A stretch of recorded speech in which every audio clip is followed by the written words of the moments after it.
안녕하세요. 소보로방입니다.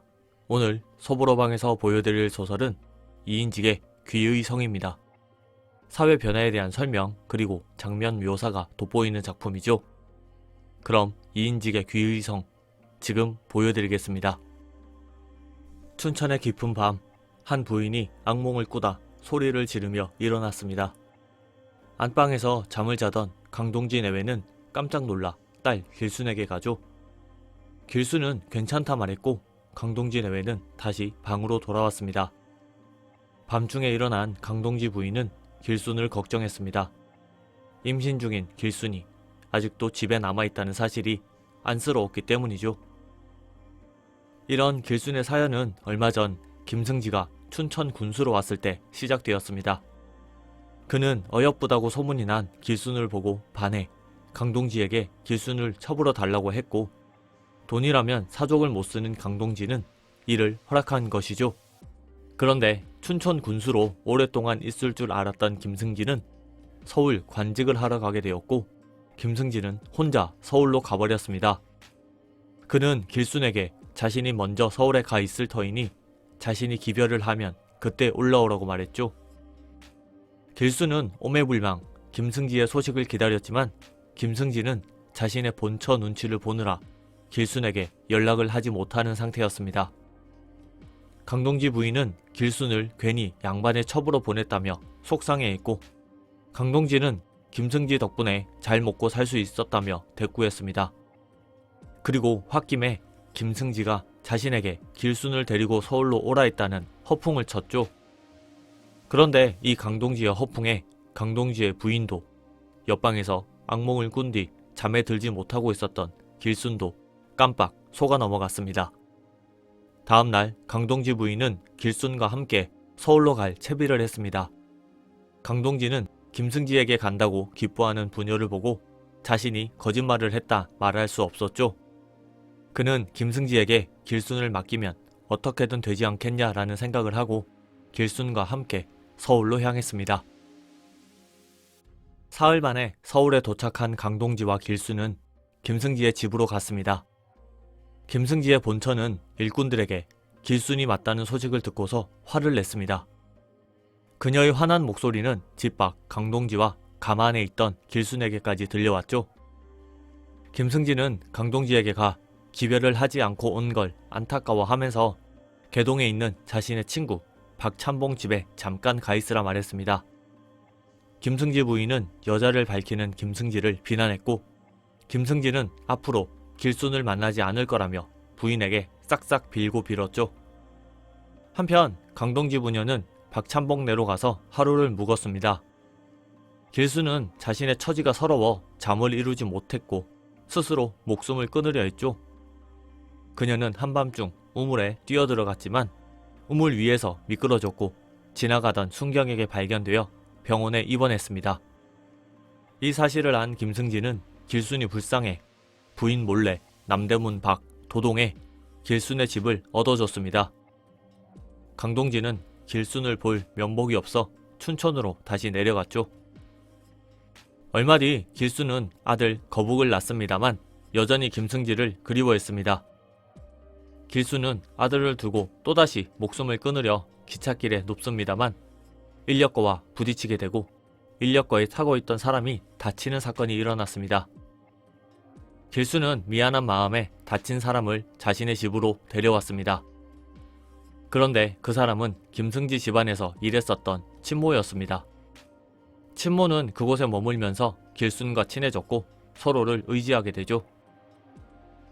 어느 날 김승지가 길순의 집에 들렀다 왔을 때 김승지 부인은 뭔가 이상한 낌새를 느끼고 하녀 점순에게 김승지가 어딜 갔다 왔는지 알아보라 했습니다. 점순은 다른 하인들을 부추겨 도동에 길순이 있고 그곳에 친모도 있다는 사실을 알아냈습니다. 점순은 길순의 아들 거북에 대한 이야기뿐만 아니라 친모에 대한 이야기도 김승지 부인에게 했습니다. 평소 친모가 미혼에 자신보다 어리다는 이유로 질투했던 김승지 부인은 친모와 길순이 함께 있고 그곳에 김승지가 다닌다는 사실에 무척 화가 났습니다. 게다가 길순이 아이까지 있다는 사실을 듣고서는 걷잡을 수 없는 질투심을 느꼈습니다. 점수는 그런 부인에게 자신의 계략을 이야기했습니다. 바로 친모와 길순을 모두 없애버리자는 것이었죠. 김승지 부인은 그런 점순에게 그렇게만 해준다면 재물을 주겠다 약속했고 점순은 도동으로 향했습니다. 점순을 본 친모와 길순은 그녀를 경계했지만 점순은 그녀들을 도와줬습니다. 친모와 길순은 서서히 그녀를 향한 경계를 풀었죠. 김승지는 길순 때문에 도동에 자주 들렀고 자연스레 친모와 만나는 시간도 많아졌습니다. 그리고 친모와도 정을 통하죠. 눈치가 빠른 점수는 이 사실을 눈치채고 친모와 조용히 밀담을 나눴습니다. 길순을 없애면 친모의 팔자가 펴질 거라며 말이죠. 친모는 점순의 사탕 발림에 넘어갔습니다.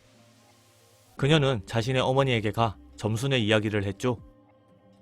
친모의 어머니는 점순이 한 제안이 친모와 길순을 모두 없애기 위한 계략이라는 걸 간파해냈고 친모를 혼냈습니다. 친모는 이에 깜짝 놀라며 질투에 눈먼 자신을 반성했죠.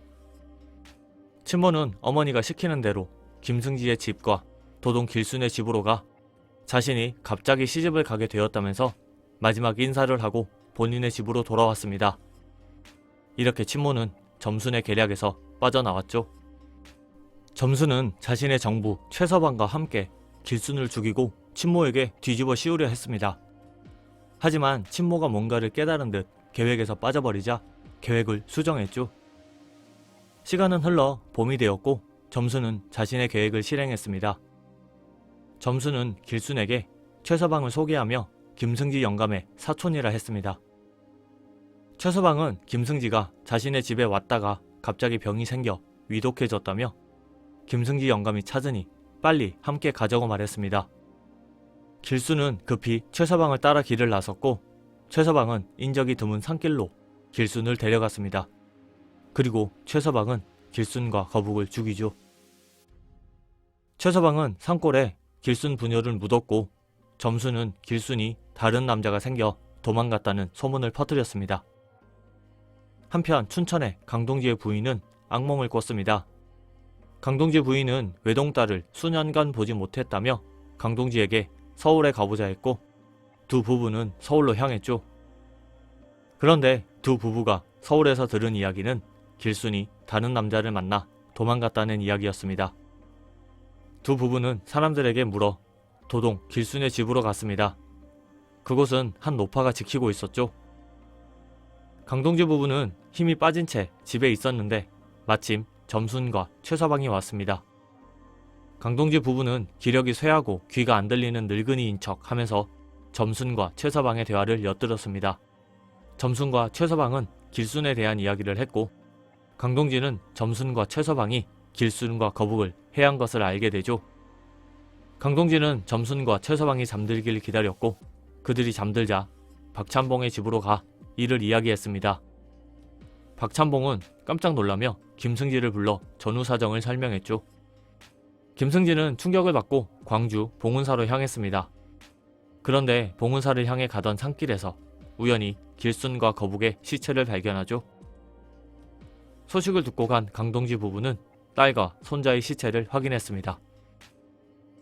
한편 점순과 최서방은 이 사실을 알게 되고 김승지 부인에게 돈을 받아 도망갑니다만 돈을 잃어버려 김승지 부인에게 계속해서 편지를 써 돈을 받아냈습니다. 그런데 그 편지로 인해 그들의 위치가 들통났고 강동지가 그들을 찾아가 죽였죠. 강동지는 서울 김승지 부인마저 죽였습니다. 강동지는 친모도 길순 해하는 걸 도운 줄 알고 친모를 죽이러 갔습니다만 마침 점순의 꼬임에 빠져 길순을 죽이려 한 걸 뉘우치고 길순의 안위를 걱정하는 친모의 기도 소리를 듣게 됩니다. 강동지는 친모에게 가 자신이 오해했다는 사실을 말하고는 김승지에게 쓴 편지를 놓고 돌아갔습니다.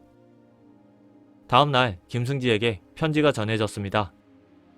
그 편지에는 강동지의 후회가 적혀 있었죠.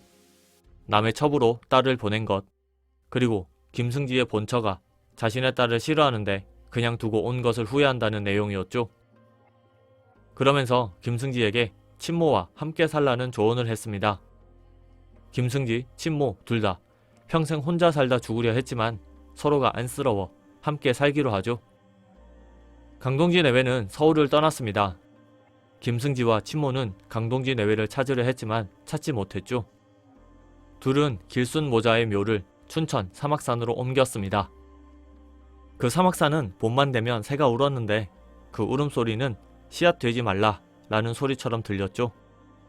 남편의 첩을 이르는 말인 씨앗이 되지 말라는 것처럼 말이죠. 무시무시한 복수를 그린 귀의성은 사회가 변화하고 있는 과정, 양반의 위선적인 모습을 비판하기도 합니다. 그래서 귀의성을 읽으신다면 문체는 고전 같은데 내용은 마치 조선시대를 배경으로 하는 요즘 나온 소설 같은 느낌이 들기도 합니다. 스토리도 간결하고 전개도 빨라서 재미있게 읽을 수 있죠. 딸을 잃은 아버지의 무서운 복수를 그린 이인직의 소설 소보로방에서 보여드린 귀의성이었습니다. 영상이 마음에 드셨다면 좋아요, 구독 버튼을 눌러주세요. 감사합니다.